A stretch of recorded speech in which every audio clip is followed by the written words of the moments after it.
Hello everybody and welcome back to another video for the day. We're going back into r/AmITheDevil, and if this is your first of videos of such, then let me just give you a TLDR.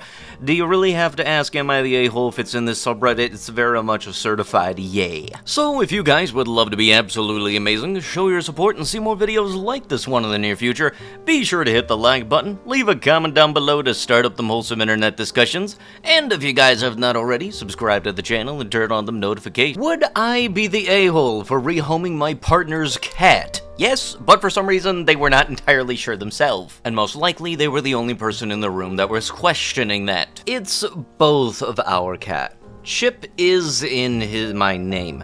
We moved in together 3 months ago, and the cat is a terror. For minor things, the cat screams constantly and is constantly touching me, which is overstimulating and causes me stress. He also is very energetic and regularly will play attack my cat and run around, meowing and screaming at all hours of the night.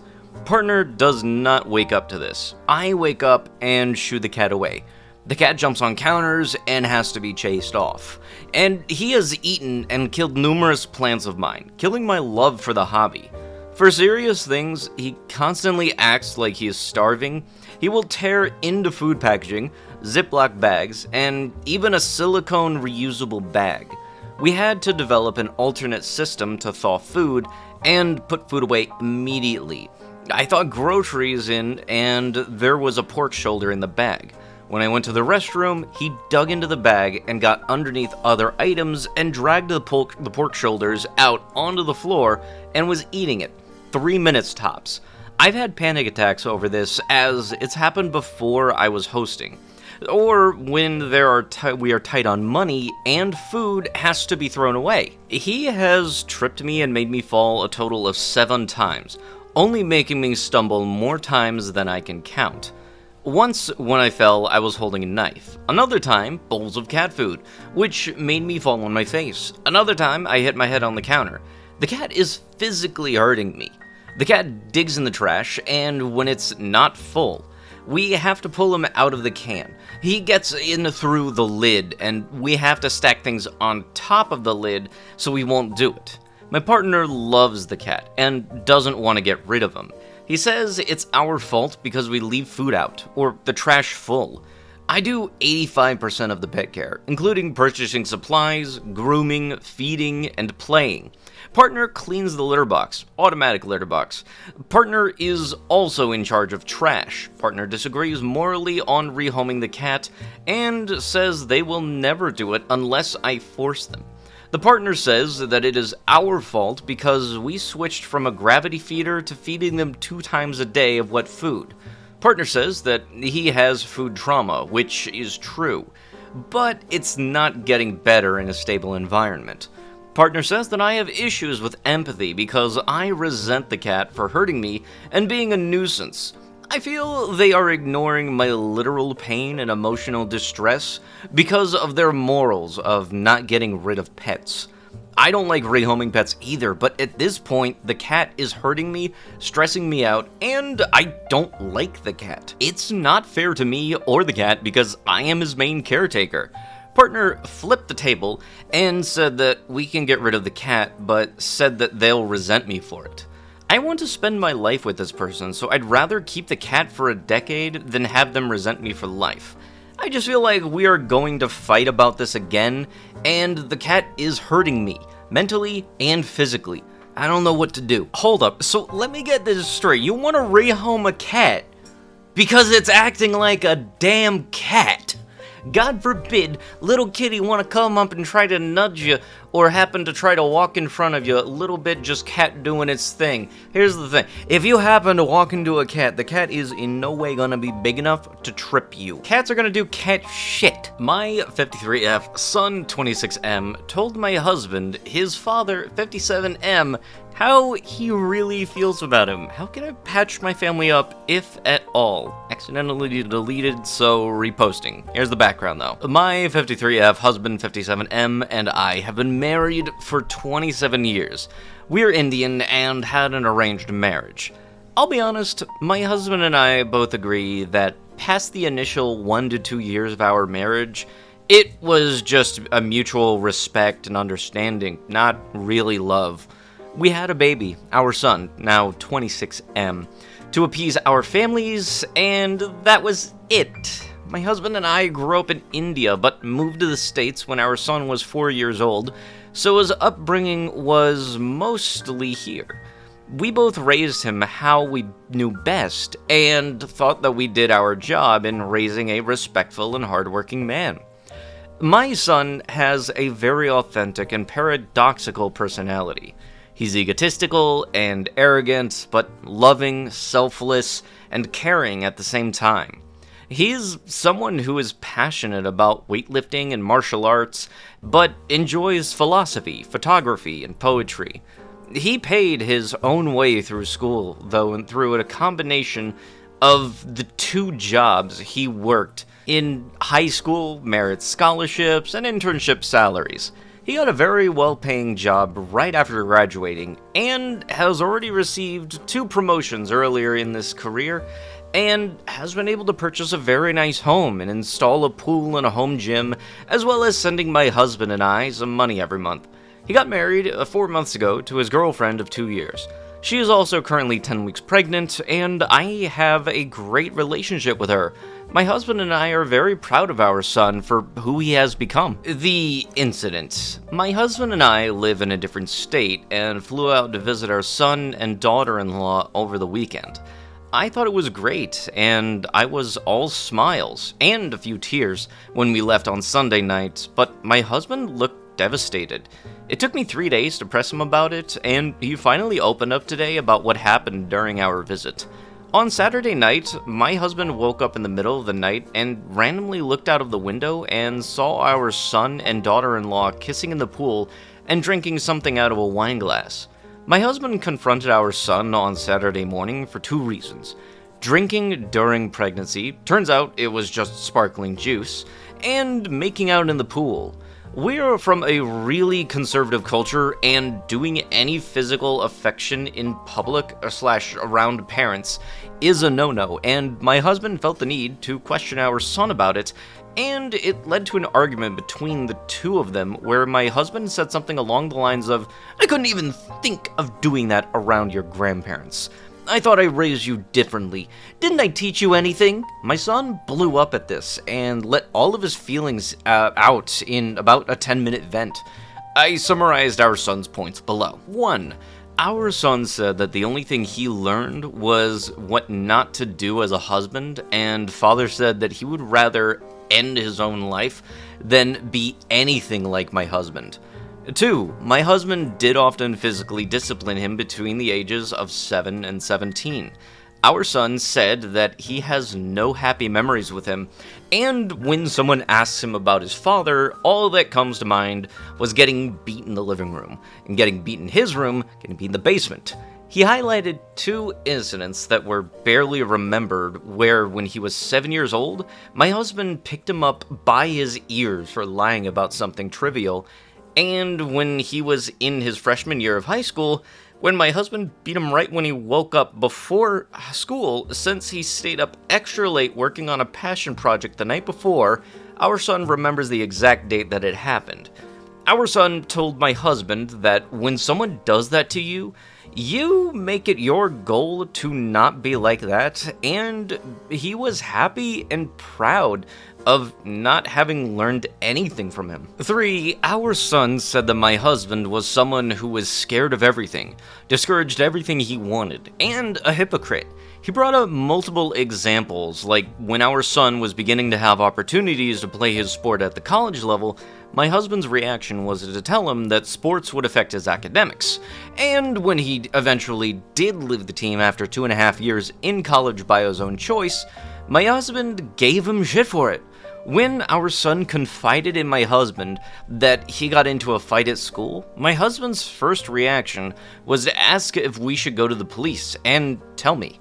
Our son, 22 at the time, brought up that when he wanted to visit a religious pilgrimage site alone in a different country, my husband's first reaction was to just shut his idea down completely under the pretense of not being safe.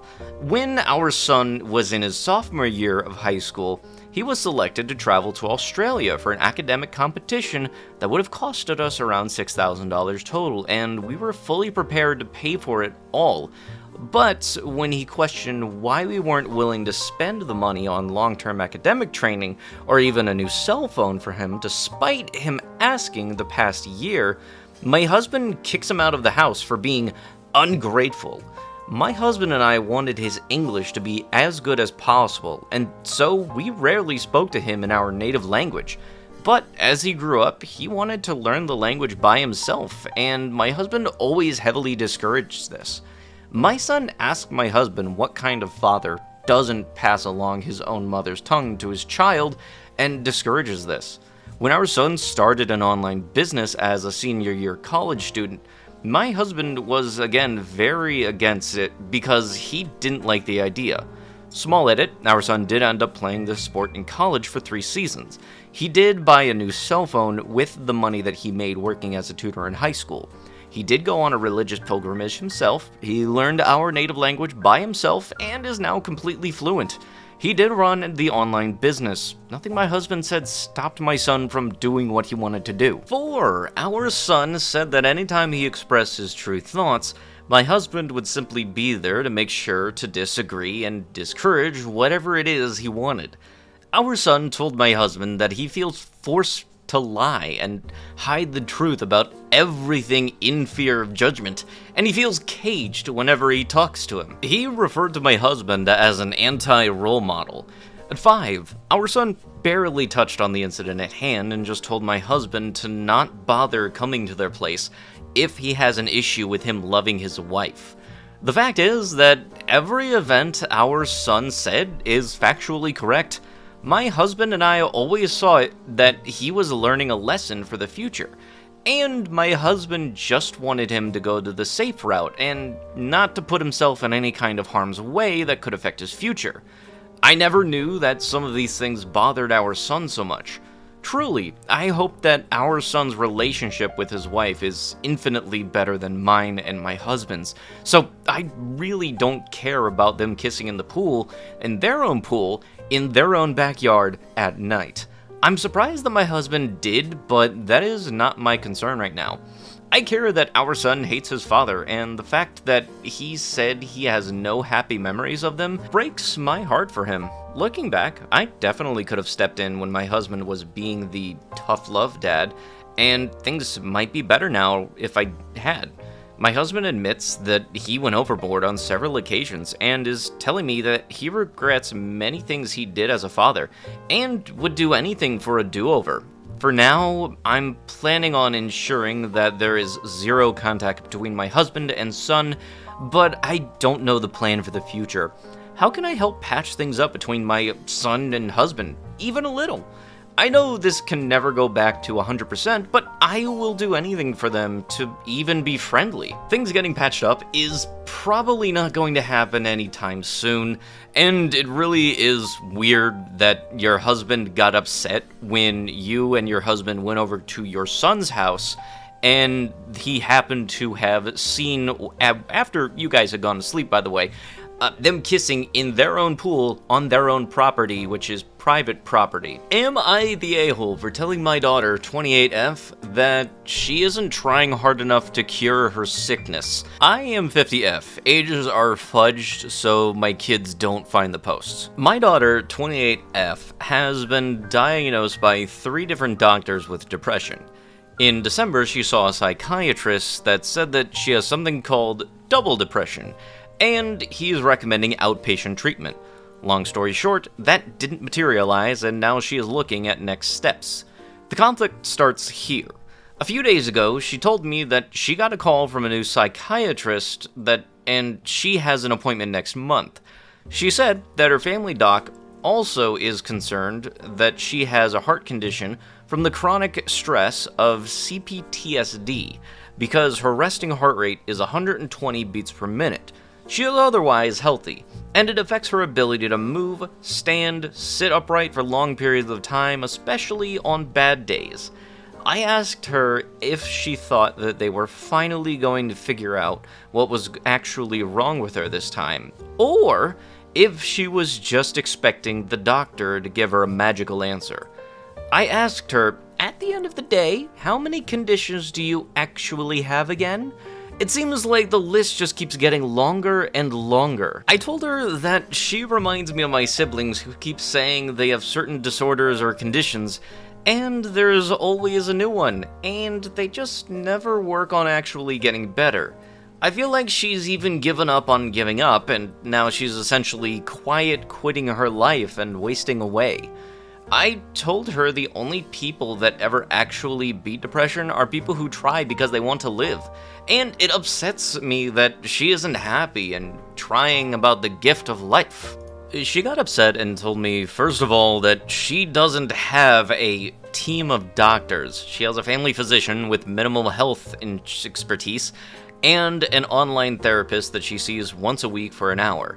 That expecting her, with no support, to undo a lifetime of illness in less than a year is unfair. She said she is trying, but that it's not good enough for me. She said that because of my anti-medication stance and pro-spirituality stance, all I do is assume that she's popping pills because she wants to be numb in bed all day. But in actuality, she spends her days working online, writing, talking to people online.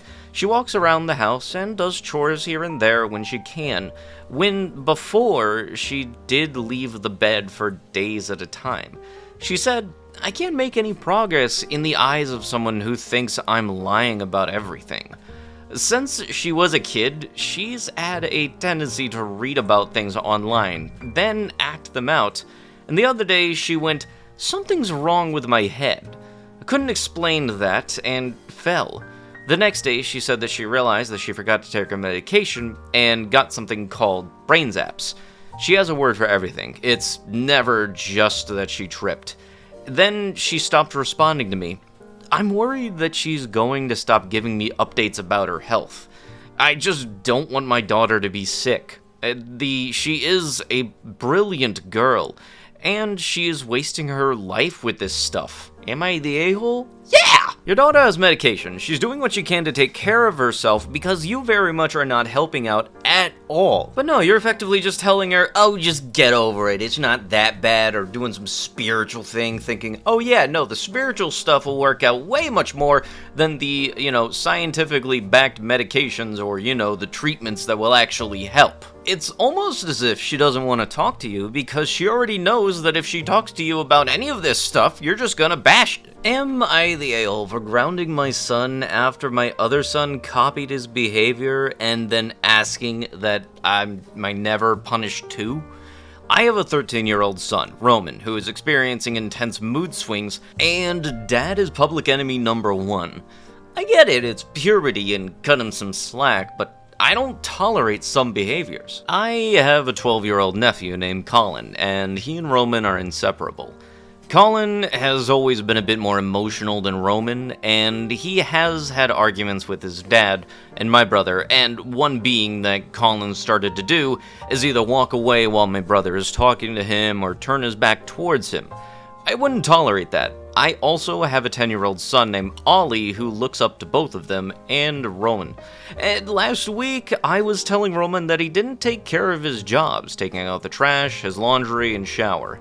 He was argumentative with me, and I said that I'm not arguing with you. You're going to do it, or I'll take away your iPhone.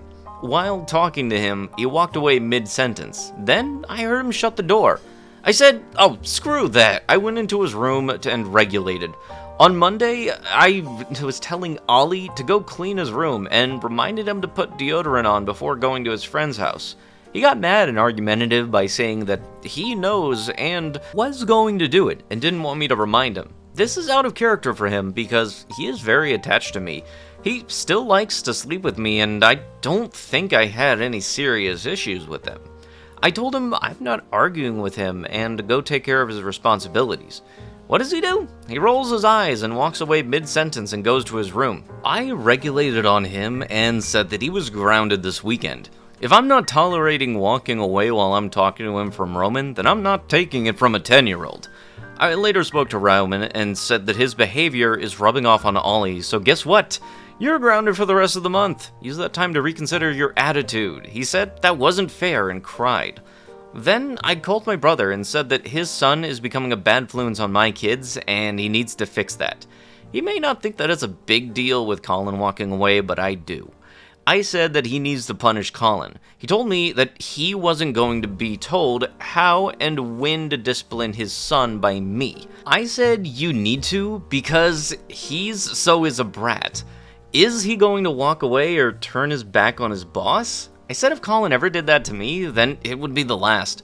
Now my brother and I aren't talking, and the thing is that he's supposed to take both of my kids and Colin on a camping trip next weekend, so he needs to fix it. Alright, so let me see if I get this straight. Puberty happens, kid gets moody. What do? You decide to not only punish the kid for being moody, but you also punish people that aren't even doing anything just because they, for some reason, decided to copy somebody else, so you're punishing the person that they are copying off of? And gee, I wonder what regulated could have meant. Am I the a-hole for kicking my lifelong best friend out of my apartment? I, F20, am an exchange student in Amsterdam, and I invited one of my best friends, F22, to stay with me. We planned to travel around Europe and stay a month in Amsterdam. I feel like I'm the a-hole because when we got home from our trip, I told her to get a hotel the same night, which I now feel guilty doing to my best friend that I have known since birth as our mothers were friends. Considering each other basically sisters, honestly, it wasn't a specific instance that made me do this, more like a culmination of situation that made me feel unappreciated, taken advantage of, and uncared for. For context, these are some of the agreements. 1. After one of our flights got cancelled and we have a 12-hour overnight layover, we were both tired and irritated. We had 2 checked bags included, and she wanted to check hers in along with our shared suitcase because it is very heavy and uncomfortable. I got upset and asked if she wanted to trade off my backpack then to make it fair because mine is heavy as well. She got upset and said then I guess if we both can't have it, none of us can, right? And I asked her if it would be okay if I checked my bag instead, and if she thought that that was fair. She didn't say anything until we got off of our flight at the next destination, so I didn't say anything either, as I felt I was always the one to apologize first, so I wanted to see if she would make the effort. When we arrived, she got upset that I was ignoring her, and when I explained I was just doing the same thing that she did, and she didn't like it. I told her I needed friends that are more communicative, and as I hate pushing things under the rug and being passive-aggressive. She agreed to try to work on her communication. 2. She made us miss one of our trains, costing us both an extra €95 to book another one because she was out too late the previous night and would not wake up in time to make our train. She also did not research or plan how to reach the remote location of our Airbnb. So we spent all day getting there and barely made it, having to resort to hitchhiking. She was responsible for the accommodations while I was responsible for planning transportation, so I felt this is another instance of being irresponsible. She got mad at me for using her makeup stuff during our trip, which I felt I was crazy, as she was expecting to come back to my place, use my things, and live in my friend's room, and use my friend's bike for free. There are more instances, but this gives the general idea. It's now the day after I asked her to leave, and she did not want to talk about it last night, but left in silence. She told me we can talk today, but neither of us has texted, and I'm not sure that we will. I feel like this is another refusal to communicate from her, and I would hate to end such a long relationship, but I just want to feel appreciated by someone I feel like I have done the most for. But with that, that is going to have to be it with the video. If you guys would love to be absolutely amazing, show your support and see more videos like this one in the near future, be sure to hit the like button, leave a comment down below to start up them wholesome internet discussions, and if you guys have not already, subscribe to the channel and turn on the notifications. I'll be sure to see you guys in the next one. Thank you so much for watching, and bye-bye!